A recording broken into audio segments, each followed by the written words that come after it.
Hi and hello guys welcome to our channel movies taluka. So ఫైనల్‌గా ఎట్టకేలకైతే మన వారణాసి నుంచి కొన్ని అప్డేట్స్ అయితే వదిలారండి. అప్డేట్స్ అంటే అప్డేట్స్ ఏం కాదు. బట్ ఇంటర్వ్యూస్ వదిలారు. ఆ ఇంటర్వ్యూస్ కూడా ఏంటంటే ఏదో దెయ్యాల తిరిగే టైంలో వదులుతున్నారండి. ఎలా వదిలితే ఎలా చెప్పండి? మామూలుగానే మాకు నిద్ర పట్టదు. ఆ టైంలో వదిలితే మేము మొత్తం చూసేస్తాం. And just to confirm actually మేము వీడియో చేయడానికి ఒక రీజన్ ఏంటి అంటే మేము ముందుగా చేసిన ఒక వీడియోలో కింద మాకు సబ్స్క్రైబర్ కామెంట్ చేశారు. ఈ వీడియో గురించి అంటే వారణాసి ఇంటర్వ్యూస్ గురించి అయితే ఒక వీడియో చేయమని చెప్పి సో అందుకే చేసాము. సో మేమేం చెప్పదలుచుకున్నాం అంటే ఖచ్చితంగా మీకు ఒకవేళ ఏమైనా ఇంట్రెస్టెడ్ ఏరియాస్ ఉంటే కామెంట్ చేయండి. మేము పక్కాగా ట్రై చేస్తాం. సో ఏదైతే రిలీజ్ అయింది కదా అని నేను చూసాను. సో ఒకటైతే మన రాజమౌళి గారు ఒక్కళ్ళే చేశారు. ఆ ఇంటర్వ్యూ గురించి చెప్తాను. అండ్ ఇంకోటి కూడా ఉంది. అదేంటంటే మన 'పృథ్వీరాజ్', 'బాబ్' అండ్ మన 'ప్రియాంక చోప్రా' గారు కలిసి ఇచ్చారు. ఆ రెండిటి గురించి అయితే కొంచెం ఇన్ డెప్త్‌గా అయితే మాట్లాడుకుందాం. దానికంటే ముందు మా సైడ్ నుంచి అయితే ఒక్కటే రిక్వెస్ట్. ఒక్కసారి మన ఛానల్ కంటెంట్ చూడండి. నచ్చితేనే సబ్స్క్రైబ్ చేయండి. సో దట్ మేము వీడియో పెట్టిన ప్రతిసారి మీకు నోటిఫికేషన్ వస్తది. మాకైతే ఫుల్ కాన్ఫిడెన్స్ వస్తది. So let's dive into the in depth video.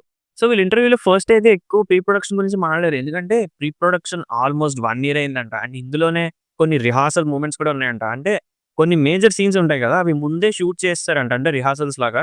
Like ఇలా చేయండి, ఇలా చేయండి అని చెప్పి డీఓపీని తీసుకొచ్చి నాకు ఈ పర్టిక్యులర్ యాంగిల్‌లో షాట్ కావాలి, ఇలా కావాలని చెప్పి మొత్తం అందరిని ఆల్మోస్ట్ ఇక రిహార్సల్‌కి ఇంత సెటప్ చేశారంట. మళ్ళీ ఇవి కాక మళ్ళీ ఒరిజినల్ షూట్ చేశారంట. సో ఆల్రెడీ రిహార్సల్స్‌లో చేస్తారు కాబట్టి మెయిన్ షూటింగ్‌లో వాళ్ళకి చాలా ఈజీ అయిపోయిందంట సీన్ షూట్ చేయడం. అండ్ ఇది మాత్రమే కాదు. దీనికోసం మన బాబు అయితే చాలా ట్రైనింగ్ తీసుకున్నారంట ఈ మూవీ గురించి. ఎస్పెషల్లీ బాబుకి ఒక రన్నింగ్ స్టైల్ ఉంటది కదా! ఆల్రెడీ ముందు మనం చూసింది. అలా కాదని చెప్పి ఇంకోలా కావాలని ఒక 6 మంత్స్ ట్రైనింగ్ తీసుకున్నారంట. అండ్ ఇదంతా చేసింది ఓన్లీ 2 సీన్స్ కోసం. I mean 2 scenes man. But ఏదైనా సరే వాటెవర్ జక్కన్న ఒక మాన్స్టర్ అనుకోండి. స్టిల్ ఏదైనా సరే పర్ఫెక్షన్ ఈస్ పర్ఫెక్షన్. సో మనం దానికి అప్రిషియేట్ చేయాలి బాబుని. అండ్ దీనికి మాత్రమే కాదు. ఒక వాకింగ్ స్టైల్‌ని కూడా కొంచెం వెరైటీగా అలవాటు చేస్తున్నారంట. అది కూడా మూవీలో చాలా హైలైట్ అవుద్దంట. అండ్ ఇది కాకుండా క్యారెక్టర్స్ గురించి మాట్లాడుతూ 'పృథ్వీరాజ్' గారు ఒక మాట అన్నారు. అదేంటి అంటే 'కుంభా'కి ఒక సెపరేట్ క్యారెక్టర్ విజన్ ఉంటది. అంటే ఇప్పుడు మనం చూసిన విలన్ క్యారెక్టర్స్‌లా కాకుండా చాలా డిఫరెంట్‌గా ఉంటదంట. అంటే నార్మల్‌గా అతను చూడగానే వీల్ చైర్‌లో కూర్చున్న ఒక ఫిజికల్లీ వీక్ పర్సన్‌లా కనిపిస్తాడు. కానీ మెంటల్లీ అతను వెరీ స్ట్రాంగ్. అండ్ అతని చైర్‌కి కూడా చాలా ఇంపార్టెన్స్ ఉంటది. బికాజ్ మనం పోస్టర్‌లో చూసాం కదా! ఆల్రెడీ ఆ చైర్‌కి ఏమో 4 చేతులు కొంచెం వెరైటీగా ఉంది కదా! సో అందులోనే లైక్ ఆ చైర్‌కి ఏవో పవర్స్ ఉంటాయి. చైర్‌కి ఒక ఇంపార్టెంట్ ఐ మీన్ చైర్ కూడా ఒక క్యారెక్టర్ అలా చెప్పారు మరి. సో అంత విచిత్రంగా ఏముంటదో చూడాలి. ఈ 'కుంభ' క్యారెక్టర్‌ని షూట్ చేసినప్పుడైతే చాలా కష్టపడ్డారండి పాపం 'పృథ్వీ' గారు. ఎందుకంటే ఈ క్యారెక్టర్‌కి జనరల్‌గా ఫిజికల్లీ అలా కట్టుబడేసి ఉండాలి కదా చైర్‌కి. సో జనరల్‌గా మనకి చేతులు, కాళ్ళు పనిచేస్తాయి కదా! ఎంత కట్టేసినా కూడా. సో అప్పుడప్పుడు చేతులు, కాళ్ళు అలా ఊపేస్తారంట. సో అలా ఊపకుండా ఉందని చెప్పి మొత్తానికి చైర్‌కి బంధించారంట ఆయన్ని. పాపం అలా చేయడం వల్ల ఏంటంటే మ్యాన్ ఆయనకి పాపం ఎప్పుడైనా డైలాగ్స్ చెప్పాలన్నా, ఏమైనా చేయాలన్నా యాక్టింగ్ ఎప్పుడైనా ఈ మొఖం మీద ఈ దోమలు, ఈగలు వచ్చేస్తాయేమో అని కంగారొచ్చేస్తదంట ఆయనకి. సో అయన్నీ రాకుండా ఉండడానికి ఆయన ప్రే చేసాడంట. అండ్ ఇదే కాకుండా ఇంకోటి చెప్పారు. అదేంటంటే 'Kumbha' is actually the driving force of Varanasi అంట మ్యాన్. అంటే 'కుంభ' చేసే పనుల వల్లే ఈ వారణాసి స్టోరీ చాలా టర్న్స్ తీసుకుంటదంట. అండ్ 'కుంభ' క్యారెక్టర్ అయిపోయిన తర్వాత మనకి 'ప్రియాంక చోప్రా' గారి క్యారెక్టర్ కూడా చాలా ఇంట్రెస్టింగ్‌గా చెప్పారు. అదేంటి అంటే ఆవిడ క్యారెక్టర్ పేరు ఆల్రెడీ చెప్పేసారు 'మందాకిని' అని చెప్పి. ఆవిడేంటంటే యాక్షన్ సీన్స్ గాని, ఫైట్స్ గాని సూపర్బ్‌గా చేస్తదంట. But at the same time ఆవిడ ఎమోషనల్లీ చాలా వల్నరబుల్ అంట. సో, ఇలా కొన్ని ఇంపార్టెంట్ క్యారెక్టరిస్టిక్స్ ఉంటాయంట ఆవిడ క్యారెక్టర్‌కి. కొన్ని సోర్సెస్ ప్రకారం యాక్చువల్లీ ప్రియాంక గారి క్యారెక్టర్ ఒక దొంగ అంట. అంటే దొంగ అంటే పిక్ పాకెటర్ టైప్ కాదు. లైక్ పెద్ద పెద్ద హైస్ట్ చేస్తారు కదా! జ్యువెల్ థీఫ్స్ అంటారు. సో, మేబీ ఆ టైప్ ఆఫ్ అని నేను అనుకుంటున్నాను. అండ్ ఇవయిన తర్వాత యాక్చువల్లీ 'పృథ్వీరాజ్' గారు ఇంకో మాట చెప్పారు. అదేంటి అంటే ఈ మూవీలో క్యారెక్టర్స్ అనేవి నార్మల్‌గా గుడ్ ఆర్ బ్యాడ్ అనేవి ఉండవంట. లైక్ క్యారెక్టర్స్ అనేవి గ్రే ఉంటాయంట. సో, ప్రాబబ్లీ అందుకే 'మందాకిని' క్యారెక్టర్‌కి అన్ని వేరియేషన్స్ యాడ్ చేసి ఉండొచ్చు. జనరల్‌గా ఇలాంటి మల్టిపుల్ జోనర్స్ ఉన్న ఫిల్మ్ అంటే లైక్ కొంచెం Hollywood level, sci-fi, mythology like ఇన్ని ఉన్నాయి కదా! సో, సాంగ్స్ ఏముంటాయి అనుకోవచ్చు. కానీ సాంగ్స్ ఉన్నాయంట. అండ్ ఈవెన్ ఒక సాంగ్ 'నాటు టైప్' ఉంటదంట. యాక్చువల్లీ 'ప్రియాంక చోప్రా' గారికి స్టోరీ చెప్పినప్పుడైతే ఆవిడే అడిగారంట. "ఒక సాంగ్ పెట్టొచ్చు కదా నాకు. నేను డాన్స్ గ్రేస్ చూపిస్తున్నాను" అది ఇది అని చెప్పి. ఎస్ఎస్ఆర్ గారు మరి సీరియస్ తీసుకున్నారేమో గాని నిజంగానే ఆ టైప్ సాంగ్ పెట్టారంట. అండ్ ఆ షూటింగ్ చాలా కష్టపడ్డారంట. ఈవెన్ బాబు కూడా. అండ్ సాంగ్ షూటింగ్ అయిపోయిందంట. అండ్ మన బాబు కూడా ఇరగదీసేసారని బయట టాక్. మరి చూద్దాం.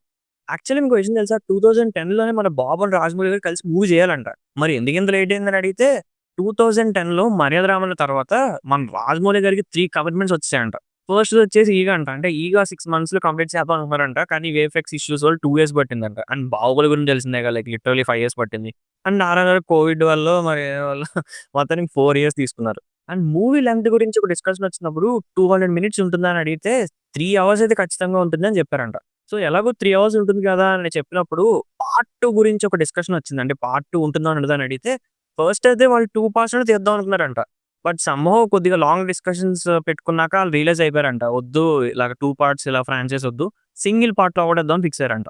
సో పోన్లేండి వారణాసి మూవీ అయితే ఫ్రాంచైజ్ గోల్లోకి దిగట్లేదు. ప్రశాంతంగా సింగిల్‌గా వచ్చేస్తున్నారు మన రాజమౌళి గారు. అండ్ షూటింగ్ డిలేస్ గురించి అయితే ఒక డిస్కషన్ వచ్చింది. సో దాని గురించి మాట్లాడుతూ పృథ్వీరాజ్ గారు చెప్పారనమాట. సో ఈ మూవీ అయితే ఆఫ్రికాలో మనకి మసైవరా అనే ఒక రీజియన్‌లో కొన్ని రోజులు షూట్ చేశారంట. అక్కడ చాలా వైల్డ్ యానిమల్స్ ఉండడం వల్ల ఏంటంటే, ఆ సౌండ్స్ అండ్ మూవ్‌మెంట్స్‌ని ఎక్కడ డిస్టర్బ్ అయిపోతారో అని చెప్పి, ఆ గ్యాప్‌లో డైలాగ్స్ చెప్పారండి లిటరల్లీ. అంత డిస్టర్బింగ్‌గా ఉండేవంట. అయినా కూడా వాళ్ళు పాపం షూట్లు చేశారంట. అంటే యానిమల్స్ సైలెంట్ ఉన్నప్పుడో, లేదంటే ఆ గ్యాప్‌లో అయితే డైలాగ్స్ చెప్పేసేవారంట లిటరల్లీ. అండ్ దీని గురించి మాట్లాడుతూ అసలు కొన్ని సార్లయితే పాపం ఫుడ్ తినడానికి కూడా అసలు గ్యాప్ ఉండేది కాదంట. లైక్ 5 మినిట్స్ గ్యాప్ కూడా ఉండేది కాదంట పాపం మన బాబ్‌కి, పృథ్వీరాజ్ గారికి. అండ్ షార్ట్ పర్ఫెక్షన్‌లో మన రాజమౌళి గారు రాక్షసుడేలెండి అందులో డౌట్ లేదు. ఎందుకంటే ఒక్కసారైతే ఒకరోజు 94 టేక్స్ తీశారంట. లిటరల్లీ 94 టేక్స్ తీసాక కూడా షాట్ రాలేదంట. సో ఇంక పాపం ర్యాపప్ చేసేసి అందరూ అలసిపోయారని చెప్పి నెక్స్ట్ డే కంటిన్యూ చేశారంట. అండ్ ఆల్సో మూవీ సెట్స్‌లోకైతే ఫోన్స్ నాట్ అలౌడ్ అంట. అంటే ఇది జనరల్ విషయమే. కానీ విచిత్రమైన విషయం ఏంటంటే అసలు ఫోన్స్ తెస్తున్నారా లేదా అని డ్రోన్స్ ఏసి గాల్లో దడ దడ చెక్ చేశారంటండి బాబు.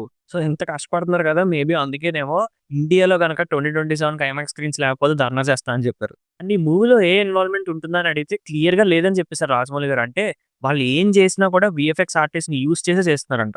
అండ్ ఒక ఇంటర్వ్యూలో ఇలా కూడా అడిగారు. అంటే ఇప్పుడు మనం 3 అవర్స్ మూవీ తీస్తున్నారు కదా! అసలు జనాలు చూస్తారంటారా? జనాలకి అంత రిటెన్షన్ ఉంటుందా? అంటే మన రాజమౌళి గారు చాలా సింపుల్‌గా చెప్పారు. అదేంటి అంటే రన్ టైమ్ అసలు ఎప్పుడు ఇష్యూనే కాదు. Pulling them into a world అంతే. అదొక్కటే ఇష్యూ. అది చేయగలిగితే చాలు. ఈ లెంత్ గురించి మనం అసలు డిస్కషన్స్ పెట్టక్కర్లేదన్నారు. And he is definitely right. ఎందుకంటే మనకి ముందుగా రిలీజ్ అయిన 'దురంధర్', 'యానిమల్', 'పుష్ప 2' ఇవే కదా ప్రూవ్ చేసాయి. Like length is never the matter. Run time అసలు ఇష్యూనే కాదు. It's all about audience getting involved in the world of the movie. And ఇంకోటేంటంటే మనకి రాజమౌళి గారు చెప్పారు. ఈ మూవీలో చాలా వరల్డ్స్‌ని బిల్డ్ చేసామని చెప్పారు. ఫస్ట్ అయితే మనకి 2027 సీ అంటే 'రుద్ర' ఉన్న present year. And 512 year 'Varanasi' and of course మన 'త్రేతాయుగం' 7200 బీసీ. సో, ఈ స్ట్రక్చర్స్‌ని, ఈ లైన్ ఇమేజెస్‌తో చేసిన ఈ కొండలు అవన్నీ మంచిగా కనిపించాలి అంటే 1:43:1 రేషియోలో ఉన్న ఐమాక్స్ స్క్రీన్‌లోనే చూడాలి అని అందుకే అంత స్ట్రెస్ చేసి చెప్తున్నారు. సో, అది గైస్ ఈ 'వారణాసి' ఇంటర్వ్యూస్‌లో మాక్సిమం చూపించిన ఇన్ఫర్మేషన్. ఇవి కాక ఇంకా ఏ ఇన్ఫర్మేషన్ ఉన్నా కూడా నేను పార్ట్ 2 కూడా రెడీ చేస్తున్నాను. పక్కా అందులో కూడా ఇంకా ఎక్కువ రివీల్ చేస్తాను. So, thoughts it for the video guys. ఈ వీడియో గనుక మీకు నచ్చినట్టయితే లైక్ చేయండి. మీ ఫ్రెండ్స్ అండ్ ఫ్యామిలీతో షేర్ చేయండి. అండ్ అలాగే మా ఛానెల్ సబ్స్క్రైబ్ చేసుకోవడం మాత్రం అస్సలు మర్చిపోకండి. మేము ఇంకా క్రేజీ కంటెంట్‌తో మీ ముందుకు వచ్చేస్తాం. సైనింగ్ ఆఫ్ టీమ్ మూవీస్ తాలూకా.